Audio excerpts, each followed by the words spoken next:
The Take on Duchenne podcast is dedicated to educating and raising awareness of Duchenne Muscular Dystrophy, or DMD, a rare and progressive genetic disease affecting muscle function. We bring scientific leaders in the field of DMD together to discuss and share knowledge, insights, and perspectives to support the continuous education and awareness of this disease. This series is brought to you by PTC Therapeutics, a global biopharmaceutical company focused on improving patient lives who are affected by rare diseases like DMD through innovative therapies, earlier diagnosis, and improved standard of care. The information presented in this podcast is intended to be general in nature and is not medical advice. This should not replace or substitute speaking with a healthcare professional. If you are a patient or caregiver, consult your care team with any questions or concerns regarding medical conditions. Hello, and thank you for tuning in. In a recent Take on Duchenne North America podcast episode, we had the opportunity to spotlight 3 exceptional women navigating the complex world of Duchenne. Throughout the course of the next couple of months, we have the privilege of sharing additional bonus content from my discussions with Dr. Linda Cripe, Elizabeth Floyd, and Dr. Ellen Welch. Today, you'll hear more from Dr. Cripe, a pediatric cardiologist at Nationwide Children's Hospital who has been contributing to her field for around 20 years with a passion for cardiomyopathy associated with Duchenne muscular dystrophy. I hope you enjoy. Dr. Cripe, what inspires your passion with regards to cardiomyopathy and in particular within DMD? I have over the years realized that this is a really tough disease to tackle. And the individuals who have been affected by this disease have really touched my heart, and their families have welcomed me into their lives. And so I think that connection with the patients and the families really drives my desire to help participate in any way that I can in changing the outcome for families with Duchenne. That's great. Thank you. Could you provide an overview of your scientist journey? I'm a clinician at heart, and I see my role in this journey as being maybe a guide. I think of it in terms of looking for opportunities to connect bench scientists to the clinical realm. And I think it's when we make those connections and we make those individuals see each other's silos in a more transparent way that we can really implement transformational change in the disease. So I have a background in the past in bench science, so I know just enough to be a little dangerous, but I think that allows me to recognize opportunities where the clinician and the bench scientist can hold hands and try to make change happen. And how have those initial learnings created changes today? I think we've come an enormous distance, specifically with regards to the cardiomyopathy associated with this disease. Initially, it was thought that people who had Duchenne weren't impacted by their disease from a heart standpoint until their late teens or early 20s. And now, as a result of advanced imaging and increased awareness, we've been able to change that. We now know that you are born with this disease and it's in the heart. And we can see EKG changes as early as the newborn. We're seeing cardiac MRI changes in early childhood in a significant percentage of the children. So I think that we have come an enormous distance. What I've been impressed by is how slow change occurs. I was maybe naive 20 years ago thinking that, all you have to do is just sort of look and push a couple buttons and we're going to be better. But what I've realized is that change is tough. And Sure. We just have to be chipping at the glacier every day. Are there some unique challenges that present as a result of the change and of the improvements over the last 20 years? There's an enormous amount of challenges in this disease. But for me, the challenges have been to increase awareness that the heart is a muscle too. I think there's a lot of historical precedent for people to think that this disease is a skeletal muscle disease, which it is. And I don't want to discount that.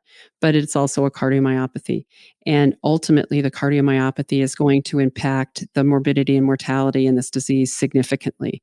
And I think as we embark on clinical trials and as we embark on new therapies, we have to not only think about how are these therapies going to impact skeletal muscle function, but how is it going to impact cardiac function? And we have to put those endpoints and those imaging modalities into these clinical trials. And speaking of clinical trials, could you talk about research focused on females in Duchenne, including female carriers? What is known? Yeah, I mean, I think that's an area where there's a lot of white snow that we still need to step on and make some tracks. There is a subset of people who are affected by Duchenne muscular dystrophy who are girls or women. They are known as manifesting carriers, and they've been sort of a forgotten group of people, not really included in clinical trials historically, and oftentimes underrecognized and misdiagnosed and not given the diagnosis of Duchenne, which would allow appropriate treatments. Not only that, we've learned a lot about the fact that maternal carriers who are even not manifesting can manifest the cardiomyopathy associated with Duchenne muscular dystrophy. How does someone know that they are a carrier? If you want to find out if you're a carrier, then you need to contact your neuromuscular specialist, and they can perform the appropriate diagnostic tests, which usually involve genetic testing to establish whether you're a carrier. I think it's tough because there's an emotional journey that occurs with regards to finding out whether you're a carrier or not. However, as we learn more about how the disease impacts carriers, I think it becomes more essential that the females get brave and take those steps and find out that information, because that's the way they can protect their health. And by protecting their health, then they're going to be able to more effectively take care of their sons. In your clinical practice, how do you care for carriers, and what are the care considerations for carriers? Yeah, I think we need to do a lot of work here, and we're making strides and we're trying to do that. In our clinical practice, it's tough because we're trying to develop what we call carrier clinics. And there is an effort also spearheaded by Parent Project Muscular Dystrophy that I've been involved in to try to get a national network of carrier clinics. But it's hard. It's hard for a million different reasons that it would seem simple, but it's not simple. You have to engage providers, you have to engage institutions to commit those resources and convince them that it's an economically feasible direction that they should take. The standards of care for carriers at the moment are ill-defined, mainly because we really have ill-defined the natural history. We really don't know when to start screening maternal carriers with regards to looking at the cardiomyopathy. How young do we need to start looking? There is a thought that young females, teenage females, aren't affected, but really we haven't looked. So we really don't know. Do you find that there is reluctance to surveillance with regards to carriers? I don't think there's reluctance to surveillance. I think there's ignorance with regards to surveillance, which I think is different. I think that there's just this general feeling that carriers aren't involved. And I think that's very historical, because historically, when we looked, we didn't look with the right microscope. We looked with tools that didn't allow us to see that the myocardium was involved. But now that we're able to look with cardiac MRI and we can see that the myocardium is impacted, then we know that the disease is there. But that information hasn't eked in and seeped into the body of medical literature yet. And as a result of that, we haven't been able to make that sort of standard practice amongst families. What are the benefits of cardiac MRI and late galectin enhancement? And is it as important for carriers as it is for young men with DMD? Yeah, I mean, I think it is. And the benefits are that it allows us to look at the myocardium in a way that we can't using cardiac ultrasound. It allows us to look at the disease earlier on in the disease process. It allows us to see the development of myocardial fibrosis, and it allows us to see abnormalities of myocardial strain that tell us that the tsunami is coming. And as a result, when we know the disease is headed towards us, we can initiate treatment and therapy more aggressively and earlier. So I think it's, for me as a pediatric cardiologist, it's had a tremendous impact in the way I practice medicine and the way I practice treating families with Duchenne. And I think that goes along with the maternal carriers. I think the tough thing for me is when we say to a young mother, we just did a cardiac MRI and your myocardium is not normal and you do have myocardial fibrosis, to say, what are we going to do about that? And I think that's where we need to do a lot of work. And in many regards, that's true with regards to the young men as well. I don't think we have a lot of treatment options yet to impact the disease, other than sort of your standard heart failure treatments. That's not to say that we shouldn't employ those things or that, some of the techniques that we are truly employing now aren't slowing the disease process down, which I think we all hope that they are. But I think everybody wants the home run. Everybody wants the cure. Everybody wants to get this disease out of their lives. And we haven't gotten there yet. Sure. And so that management is not specific to DMD. No, at the moment, all of the treatments that we have for treating the cardiomyopathy associated with this disease are sort of standard heart failure treatments that we use in treating heart failure in all of our cardiomyopathies that we see in our outpatient clinic. How common are arrhythmias in carrier moms? I think that's a question that we really, truly don't know the answer to yet. Andreas Barth at Johns Hopkins University has a Department of Defense grant where he's really doing a nice job of trying to collect that information. And so hopefully we'll have some of those answers in the near future. But I think that historically we thought that the arrhythmias were much more prevalent later in the disease process and much more significant and important. And my gut feeling is that their rhythm abnormalities are there, but they're reasonably well tolerated. So I think that the bottom line is we have a lot to learn still. They're clearly present, but probably not having as much of a clinical impact as we once thought. Would you recommend rhythm monitoring for carrier moms? Oh, yes, definitely. I think carrier moms need to have rhythm monitoring, particularly in the same way that the boys do. I'm less concerned about a carrier mom who has normal cardiac function with minimal fibrosis on her cardiac MRI, and I'm more concerned about a carrier mom who may have very depressed myocardial function, and she would need to have more aggressive monitoring. Could you speak to the reliability of serum biomarkers with regards to cardiomyopathy?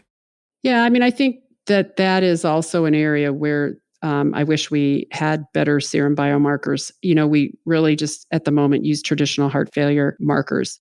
Troponin I, which is a serum biomarker of myocardial injury, can be informative and will go up in what we've seen in periods of significant illness or times when there's severe chest pain. So I think that can be useful in the appropriate clinical situation. BNP, which is a traditional biomarker that we use to monitor heart failure, I think can also be helpful, but it has its limitations. So I think traditional serum biomarkers in which we monitor heart failure are useful, but have some limitations. Of all the educational gaps that you've alluded to, which do you think demand immediate attention? Which would you like to see focused on first? The educational gap, I think, is just the simple statement that mothers are at risk, or mothers may be at risk if you're a carrier for myocardial disease as a result of your carrier status, and that you owe it to yourself and to your family to make sure that you're taking care of yourself and getting appropriate cardiac care. Is that part of the reason why severity varies between carriers? I think it's likely to be one of the reasons.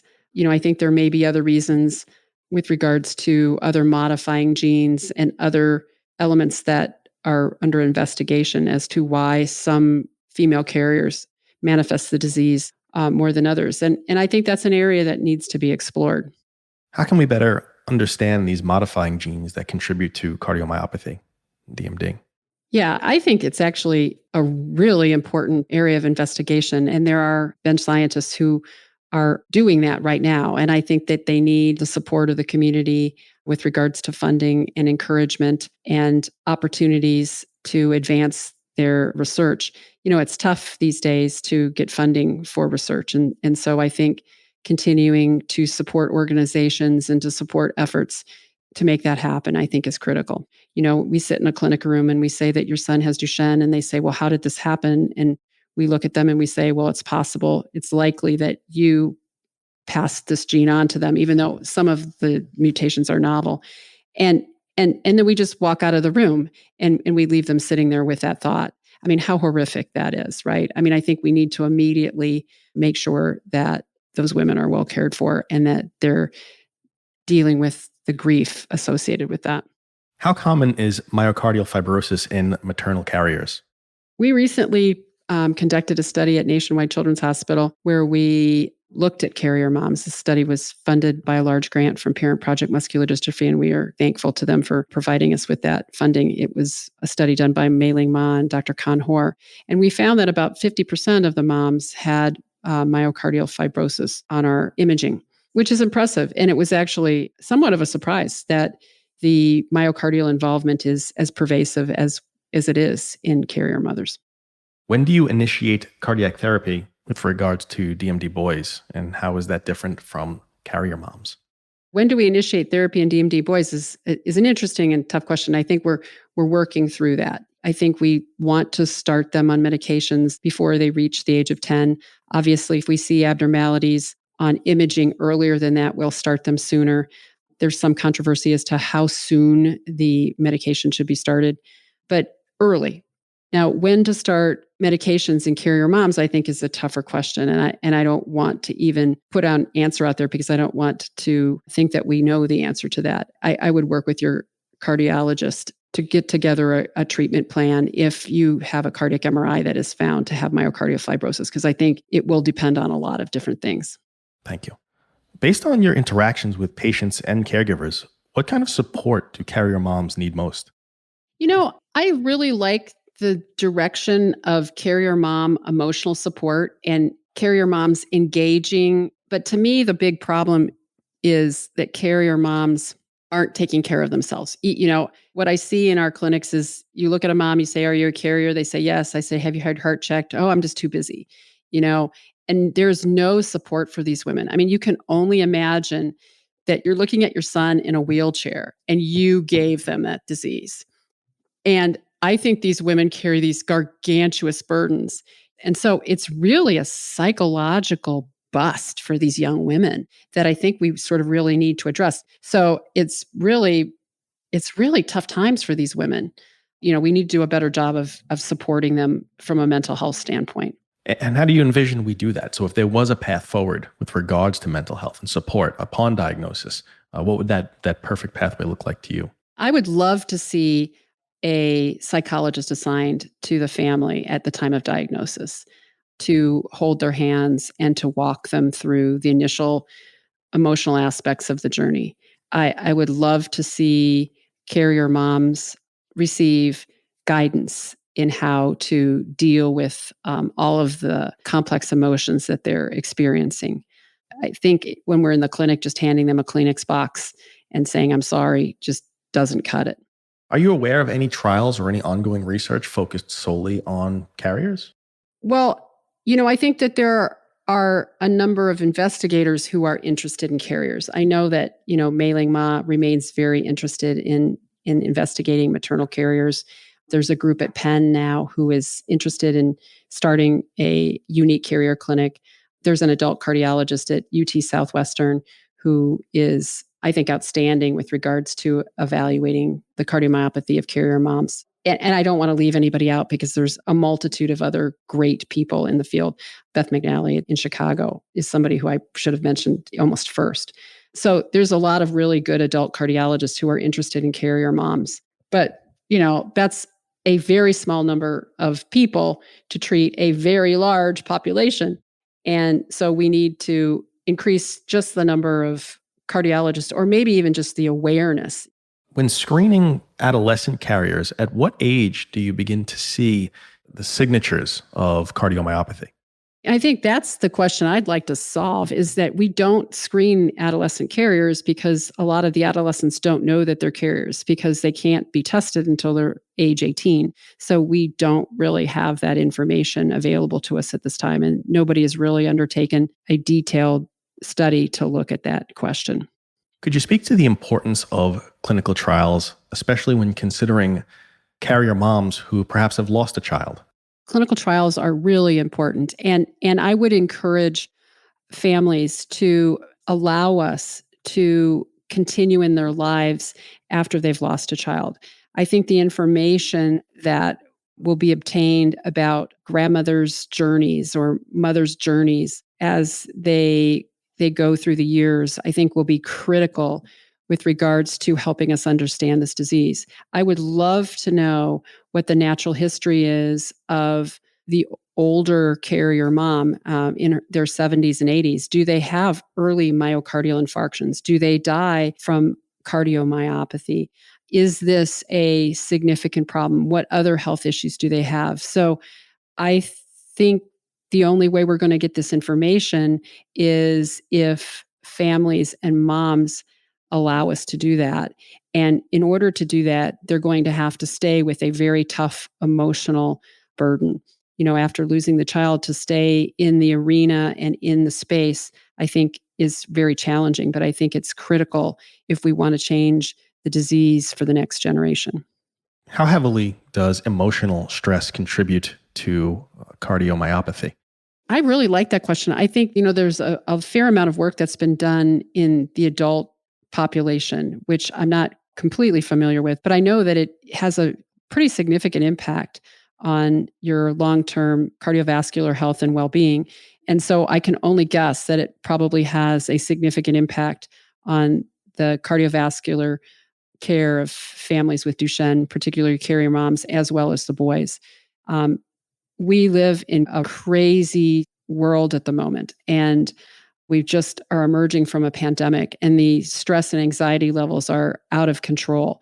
And trying to bring us back down or bring the volume down to a reasonable roar, I think is really tough.